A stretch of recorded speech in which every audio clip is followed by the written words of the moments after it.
nyuma y'amakosa Gasogi United bakoze abasore b'abasongo batindana umupira barawubaka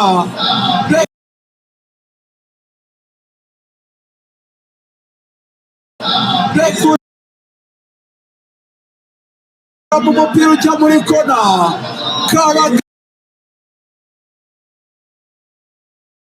Kaboneza ya Merdaora ufome Integre awutereka ku mutwe w'umuhome Integre mugenzi we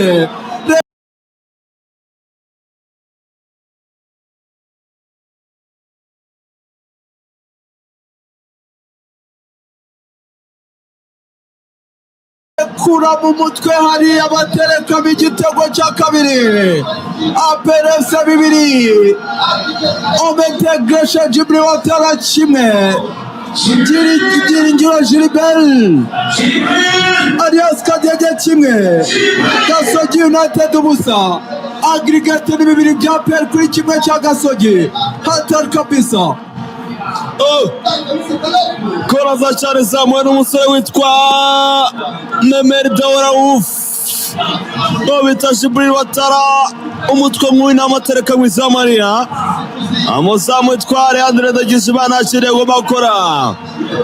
usibye kure umupira we barangura mu ncundura kabiri kakavuga ati nakundi ataya rero umusifuzi avuga ati nuko igice cya mbere kirangiye ibitego bya PL Football Club ku busa bwa ekipe ya Gasogi United ibitego by'umusore witwa Byiringiro Jean Gilbert Kagege ndetse na Jibril Watara nawe watsinze ikipe ya PL Football Club ikaba ari uko rero gahunda zihagaze nuko igice cya mbere kirangiye ngo aggregate n'ubundi n'ibitego biri kuri kimwe ku mukino ubanza Gasogi United yatsinze APR igitego kimwe ku busa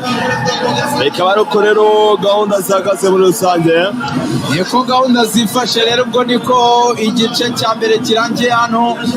ekipe ya APR imbere n'ibitego biri ku busa bivuze ko tayari ubu APR igiye kuruka yamaze kwitereka mu mwanya mwiza wa kimwe cya kabiri ubwo bisaba ikipe ya Gasogi United kuza kugira reaction ikora mu gice cya kabiri ikaba yashakamo ibitego cyangwa se igitego mu gihe umukino waburangiye gutya kuko ubu bivuze ko ni 2-1 bivuze ko APRFC ariyo yaba iri mu mikino ya kimwe cya kabiri ni ibitego